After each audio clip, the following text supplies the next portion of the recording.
বন্ধুসকল, মই আপোনালোকৰ বাবে আজি এটা বিশেষ ভিডিঅ' লৈ আহিছোঁ। এই ভিডিঅ'টো যে আমি পেট্ৰল, ডিজেল বা কেৰাচিন এইবোৰ যে ব্যৱহাৰ কৰি আছোঁ, আচলতে এইবোৰ ওলাই ক'ৰ পৰা আৰু কেনেকৈ ওলাই তাকে মই দেখুৱাবলৈ আপোনালোকক আজি লৈ এই ভিডিঅ'টো বনাইছোঁ। তো মই উপস্থিত আছোঁ মানে মোৰ ঘৰে একচুৱেলি বৰ্তমান গেলেকীত।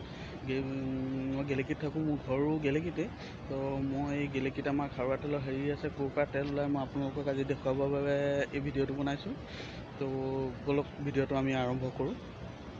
বন্ধুসকল, আপোনালোকে যে দেখি আছে এইটো একচুৱেলি ইয়াৰ পৰা ওলাই আছে খাৰুৱা তেল। খাৰুৱা তেলটো ইয়াৰ পৰা এই মাটিৰ তলৰ পৰা ওলাই আছে। প্ৰথমে ইয়াত ৰিগ বহুৱাই ড্ৰিলিং কৰে। তাৰপিছত ড্ৰিলিং কৰাৰ পিছত এনেকুৱা ধৰণৰ এটা বস্তু তেওঁলোকে লগাই থৈ যায়, য'ৰ পৰা মানে তলৰ খাৰুৱা তেলটো ওলাই আহি এইডাল ওপৰত যোনডাল পাইপ দেখিছে, এইডাল পাইপেৰে গৈ এনেকৈ হয়। এইটো আমাৰ এটা GGS বুলি কয়। ইয়াত GGS আমাৰ আছে। GGSত গৈ তেলটো জমা হয়। তাৰপৰা তেওঁ তেল শোধনাগাৰলৈ পঠিয়াই। ধৰি লওক নুমলীগড়ত আছে, তাত নুমলীগড়লৈ পঠিয়াই বা অসমৰ বাহিৰলৈ পঠিয়াই, নুমলীগড়লৈ পঠিয়াই। তো আমি যিমানবিলাক ডিজেল, কেৰাচিন, পেট্ৰল সেইবিলাক ব্যৱহাৰ কৰিছোঁ, চব এই খাৰুৱা তেলৰ পৰাই বনায়। তো আমাৰ এই গেলেকীত এনেকুৱা বহুত আছে। এই মাত্ৰ মই এখন মানে এডোখৰ জেগাহে দেখাইছোঁ। এনেকুৱা হয়তো আৰু 9-10ডোখৰ জেগা আছে, আগলৈও আছে। আৰু ইয়াৰ এনেকুৱা এইবোৰ বহুৱাৰ আগত আচলতে আমি টিউবৱেলত পানী যেনেকৈ উলিয়াবলৈ যেনেকৈ বৰিং কৰোঁ, তেনেকৈ এটা বৰিং হেৰি ব্যৱহাৰ কৰে। এটা বৰিং মানে ডাঙৰ ৰিগ এটা আছে। তো মই অকণমান আগত এটা ৰিগ আছে, মই দেখুৱাবলৈ চেষ্টা কৰিম, হয়তো আপোনালোকে দেখিব পাব পাৰে। সেইটো দেখিছেনে, অকণমানকৈ আগটো ওলাই আছে। এইডোখৰতে অকণমান আগটোহে ওলাই আছে, কিন্তু মোৰ তাৰো এটা ভিডিঅ' বনাই আপোনালোকক হয়তো মই দিম। ইয়াতে বৰ্তমান আজি মই দেখুৱাইছোঁ মাত্ৰ খাৰুৱা তেল ক'ৰ পৰা ওলাই আছে আৰু কেনেকৈ ওলাই আছে। এইবিলাক লাইনত ইয়াতে খাৰুৱা তেলৰ হেৰিবোৰ গৈ আছে। ইয়াত যোনডাল আপোনালোকে হালধীয়া লাইন দেখিছে, এইটো গেছৰ লাইন হয়। এই গেছৰ লাইনটোত কি কৰে, তেওঁলোকে মানে গেছৰ প্ৰেছাৰ দিয়ে, আৰু এই গেছৰ প্ৰেছাৰ দিয়াৰ লগে লগে আমাৰ এই শকত লাইনটো যিটো ৰঙা হেৰি আছে, সেই লাইনটোত একচুৱেলি খাৰুৱা তেলখিনি ওলাই আহে।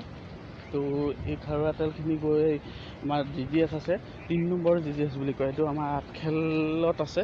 তো তাত গৈ তেলখিনি জমা হয়। তাৰপৰা তেওঁলোকে শোধনাগাৰলৈ পঠিয়ায়। তো এয়া আজি আপোনালোকক দেখুৱাইছোঁ এই খাৰুৱা তেল একচুৱেলি ওলাই ক'ৰ পৰা। এইটো দেখিছেই আপোনালোকে, এইটো বস্তু ইয়াৰ পৰা একচুৱেলি মাটিৰ তলত ইয়াত হাজাৰ মিটাৰ তলত ইয়াত পাইপ ভৰাই থোৱা আছে। সেই পাইপেৰে ওপৰলৈ মানে গেছৰ প্ৰেছাৰ দিয়ে। গেছৰ প্ৰেছাৰৰ ফলতে তেলখিনি ওপৰলৈ ওলাই আহে, আৰু ওপৰলৈ ওলাই অহাৰ পিছত এইখিনি GGSত জমা হয়। GGSত জমা হোৱাৰ পিছত এইবোৰ বিভিন্ন শোধনাগাৰলৈ পঠিওৱা হয়। তো এই ভিডিঅ'টো আজি আপোনালোকৰ আগলৈ মই বনাই আপোনালোকক দিছোঁ। ইয়াৰ পিছত যে খনন কাৰ্য কৰে, মানে একচুৱেলি যে এইটো বহুৱাৰ আগত যেতিয়া এটা খনন কাৰ্য চলাই ডাঙৰ ৰিগ এটা আহে, সেইটো কেনেকৈ কৰে মই পাছত আকৌ এটা পুনৰ ভিডিঅ' বনাওঁ। সেই ভিডিঅ'টো আপোনালোকক দেখাম। তো দেখিছে, এইটো সম্পূৰ্ণ বাগানৰ মাজত, চাহ বাগানৰ মাজে আছে। তো ইয়াত অকণমান আগলৈ এটা বেটেলিয়ান কেম্পো আছে।